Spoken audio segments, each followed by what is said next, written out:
Hello guys, ito ipapakita ko lang po yung procedure kung paano ko ginawa yung fried rice na pinakita ko kanina, yung ingredients kaninang umaga. Kasi yun po yung niluto ko para sa aming tanghalian. Ayan, nag-melt pala ako ng butter. I use butter kasi mas masarap siya, mas gusto nila amo.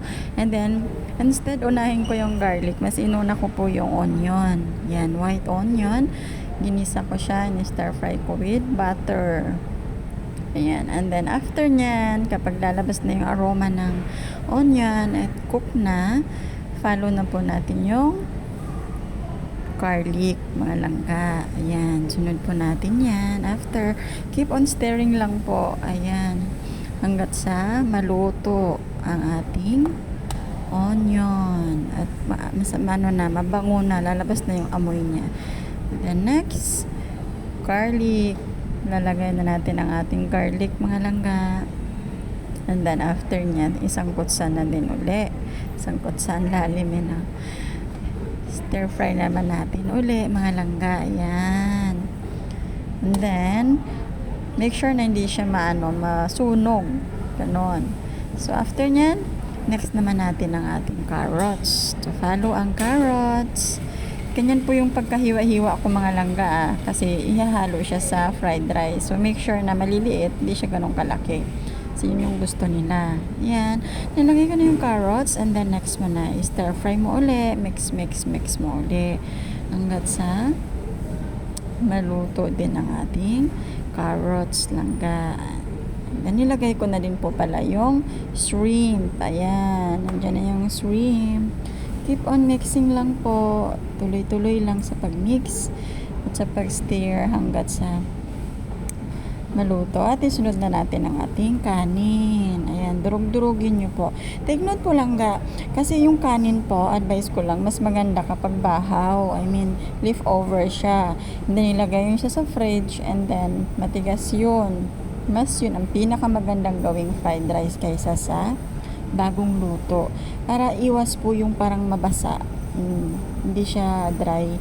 Ako kasi choice ko kasi na dry yung kinakain kong sinangag fried rice, at sila mga amo ko gusto din nila ganon. Ayaw nila ng parang basa, yung parang bagong luto, yung ganon. Yan, tsaka maganda kapag kagaling siya sa fridge yung fried rice nyo. I mean yung rice leftover nga po. Yan, tapos nilagay ko na din po yung snow pea na in-slice ko siya ng maliliit. Yan. Kasi parang meron naman din tayong makulay ang ating fried rice. Actually, pwede naman din pong spring onion. So, since wala akong spring onion sa ref, so, nakita kong snow pea. Kaya snow pea na lang po yung hinalo ko. So, para-paraan na lang po. Diba? Ganon po tayo, mga nanay madiskarting nanay, ganon. Kahit anong nakikita sa ref, as long as you can do it well naman, as long as you make it looks nice, then why not, diba? At saka pwede din pong mais, yes, kasi minsan sa fried rice naghahalo ako ng mais. Ayun, next nyan, yung crab meat, at saka yung in-scrambled ko na itlog.